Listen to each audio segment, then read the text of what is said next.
السلام علیکم ورحمۃ اللہ وبرکاتہ۔ آج بات ہوگی کرلس عثمان کی اور شہنشاہی فتوحات سلطان محمد الفاتح کی۔ دونوں ڈراموں میں آگ لگ چکی ہے اور واقعات بہتر سے بہتر ہوتے جا رہے ہیں اور دونوں طرف ریٹنگ بھی جمی کڑی ہے۔ ایک قسط میں ذرا سی اوپر چلی جاتی ہے تو دوسری قسط میں ذرا نیچے چلی جاتی ہے۔ سلطان محمد الفاتح اور کرلس عثمان کی آنے والے قسطوں کے دونوں ٹریلر سامنے آ چکے ہیں۔ لیک ہونے والی خبریں، ویڈیوز اور تصویریں بھی سامنے آ چکی ہے، یعنی یہ کہہ سکتے ہیں کہ صورتحال کافی دلچسپ ہو چکی ہے۔ کرلس عثمان میں صوفیہ لوٹ آئی ہے اور اتنے سال تک اس کا غائب رہنے کو بیماری کے علاج کا بہانہ قرار دے دیا گیا ہے۔ ساتھ میں یہ کہ ایک شاندار قسم کی فوج بھی تیار کی جا رہی تھی۔ اس فوج کی ذرا سی جھلک بھی دکھائی گئی ہے۔ صوفیہ نے انٹری کی اور عثمانیوں کی انٹیلیجنس نظام کو تارو پوت سب کچھ بکیر کر رکھ دیا، یعنی تانا بانا ادھیر کر رکھ دیا۔ آج کی اس جدید دنیا میں بھی انٹیلیجنس نظام اتنا ہی اہم ہے جتنا کہ یہ کل تھا۔ رسول اکرم صلی اللہ علیہ وسلم نے بھی تحقیق و تفتیش اور حالات سے آگاہ رہنے کے لیے انٹیلیجنس کا نظام وضع کیا تھا۔ اگر آپ سیرت کا مطالعہ کریں تو آپ کو وہاں پوری تفصیلات مل جائیں گی۔ آج کی دنیا کے وہ اسکول یا کالج جہاں انٹیلیجنس کے نظام کی تعلیم لی جاتی ہے، وہاں بھی رسول اکرم صلی اللہ علیہ وسلم کی انٹیلیجنس نظام کو بطور نصاب پڑھایا جاتا ہے۔ آج کی اس جدید دنیا میں بھی ایک مقولہ مشہور ہے کہ انٹیلیجنس ایجنسیاں امن کے زمانے میں جنگ لڑتی ہے، یعنی معلومات اکٹھی کرتی رہتی ہے۔ بہرحال عثمان غازی اب بظاہر بے دست و پا ہو کر رہ گئے ہیں، بلکہ ان کی آنکھیں اور کان بھی ختم ہو گئے ہیں، کیونکہ ان کا پورا نظام برباد ہو کر رہ گیا ہے اور یہ معاملہ بڑا ہی سخت، بڑا ہی ٹف ہے۔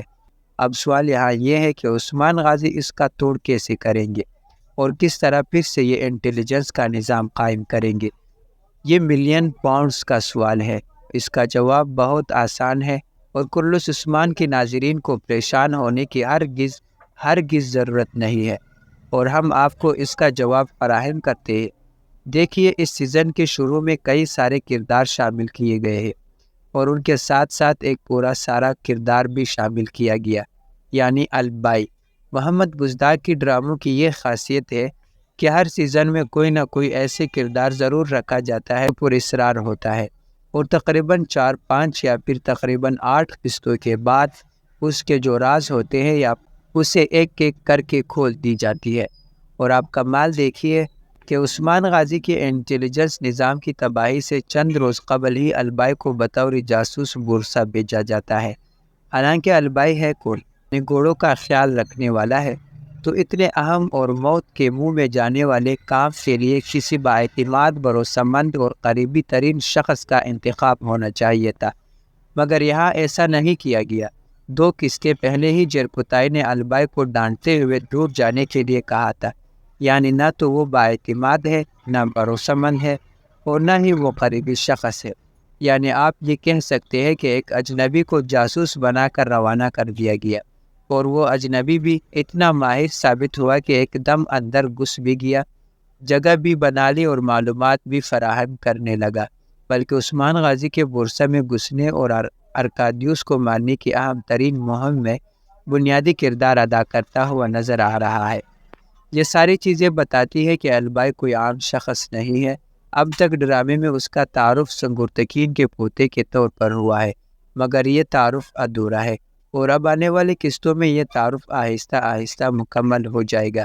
اب سوال یہ ہے کہ یہ تعارف کیا ہوگا؟ تعارف یہ ہوگا کہ البائی کا تعلق آہیوں سے ہوگا، اور آہیوں کا بھی اپنا انٹیلیجنس نظام ہے۔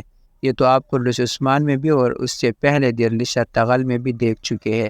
اور بات صرف یہیں تک نہیں رہے گی۔ کرلس عثمان کی ابتدائی سینز میں سنگرتکین کو ذرا سی دیر کے لیے لایا گیا تھا، اور وہاں یہ بتایا گیا تھا کہ سنگرتکین جاسوس ہے اور جاسوسی کا پورا نیٹ ورک چلاتا ہے، اور اس وقت وہ قسطنطنیہ جا رہا تھا۔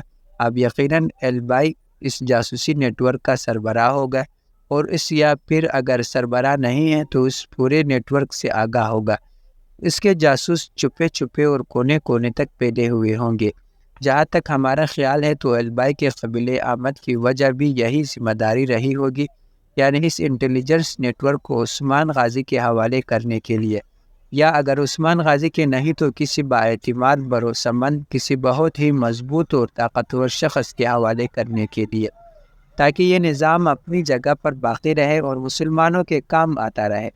عثمان غازی کا نام جو ہم نے لیا ہے تو اس کی وجوہات کیا ہے؟ تو عثمان غازی خود ایک اتھارٹی بن چکی ہے اور ان کی ریاست پھل پھول رہی ہے، اور اس سے زیادہ مضبوط، زیادہ طاقتور اور زیادہ گہری انٹیلیجنس نظام کی ضرورت ہے۔ یعنی پرانا زمانہ لٹ چکا ہے اور اب نیا زمانہ آ چکا ہے، لہٰذا اس کی ضرورتیں بھی نئی ہیں۔ دوسری طرف اس نظام کو سنبھالنا اور محفوظ رکھنا بھی ایک انتہائی اہم کام ہے۔ یا تو البائی سے یہ کام اور ذمہ داری سنبھالی نہیں جا رہی، یا پھر اسے اس کے والد وغیرہ کی جانب سے نصیحت کی گئی ہے کہ اب یہ نیٹ ورک عثمان غازی کے حوالے کر دی جائے۔ ایک دوسری صورت یہ بھی ممکن ہے کہ یہ نظام یا نیٹ ورک اب خطرے میں ہے، یا پھر اس کا راز ظاہر ہو چکا ہے، یا پھر صرف البائی ظاہر ہو چکا ہے، یا اس بات کی تلاش کی جا رہی ہے کہ اس نیٹ ورک کا جو سربراہ ہے اسے تلاش کیے جائے تاکہ تمام قسم کے راز ہمیں حاصل ہو سکے اور اسے ختم کیا جا سکے، اور اسی وجہ سے البائی کی تلاش جاری ہے۔ اسی لیے البائی طویل عرصے سے اجنبیت، مسافرانہ اور فقیرانہ زندگی گزار رہا ہے، بھاگتا پھر رہا ہے۔ اب یہاں قبیلے میں رہ کر وہ اس ریاست اور عثمان غازی کا قریب سے مشاہدہ کر رہا ہے، اور اب تک اسے عثمان غازی پر پورا بھروسہ ہو چکا ہوگا، لہٰذا وہ ضرورت دیکھ کر یہ راز ظاہر کرے گا اور انٹیلیجنس کا یہ نظام عثمان غازی کے حوالے کر دے گا۔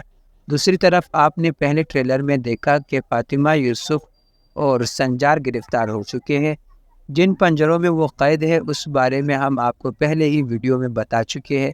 دوسرا منظر عثمان غازی کی جانب سے قافلے پر دعا بولنا ہے، یہ بھی ہم آپ کو پہلے ہی بتا چکے ہیں کہ ایک چٹیل پہاڑ کے دامن میں کوئی لڑائی ہونے والی ہے، کوئی واقعہ پیش آنے والا ہے۔ تو آنے والے قسط میں آپ کو وہ واقعہ نظر آنے والا ہے، یعنی اس طرح کے واقعات ہونے کا ہم آپ کو پہلے ہی بتا چکے ہیں۔ ہمارا خیال ہے کہ ان سب کی رہائی میں البائی کے انٹیلیجنس نظام کا ہاتھ ہو سکتا ہے۔ بائسنگور کی شہادت کے بعد عثمان غازی بہت غصے میں ہے اور بدلہ لینا چاہتے ہیں۔ اب ہمارے ذہن میں دو سوال ہیں اور آپ کو کمنٹس میں ان دو سوالوں کے جواب دینے ہیں۔ پہلا، البائی عثمان غازی کو اپنے راز کب آگاہ کرے گا، یا البائی کے راز سے کب پردہ اٹھے گا؟ دوسرا، عثمان غازی انتقام کیسے لیں گے؟ جہاں تک ہمارے بات ہے تو ہم آپ کو ان دو سوالوں کے جوابات جو ہیں آنے والی ویڈیو میں آپ کے سامنے پیش کریں گے انشاءاللہ۔ اور اب چلتے ہیں سلطان محمد الفاتح کی جانب۔ سلطان محمد فاتح کے دوسرے سیزن کے بارے میں ہمارا خیال تھا کہ قسطنطنیہ کا محاصرہ، جنگ اور جیت کی کوشش اور پھر فتح وغیرہ، یہ سب کچھ سیزن کے آخر میں بالکل آخری قسطوں میں دکھایا جائے گا، مگر اس ڈرامے کا لکھاری ہمارے تمام اندازوں کو غلط ثابت کرتا چلا آ رہا ہے، اور اس کی تعریف تو بنتی ہی ہے۔ گزشتہ قسط کے آخری منظر میں اس کہانی کار نے جس طرح جاندار لے، مصطفیٰ اور علی بے کو جگہ دی اور جس طرح ان کرداروں سے انصاف کیا اور اہمیت دی، وہ بے شک بے مثال تھا اور قابل تعریف طریقہ کار تھا۔ اب آنے والے قسط میں سلطان ادرنہ سے قسطنطنیہ کے لیے روانہ ہوتے ہوئے نظر آنے والے ہیں، لیکن اہم ترین سوال یہ ہے، اور آپ نے کمنٹس میں اس کے جواب بھی دینے ہیں، کہ وزیر اعظم خلیل پاشا سلطان سے کب غداری کریں گے، جس کی وجہ سے سلطان قسطنطنیہ فتح کرتے ہی اسے جیل میں ڈال دیں گے اور کسی اور کو وزیر اعظم بنا دیا جائے گا۔ آج کے لیے اتنا ہی، ملتے ہیں بہت جلد ایک اور نئے ویڈیو کے ساتھ۔ والسلام علیکم ورحمۃ اللہ وبرکاتہ۔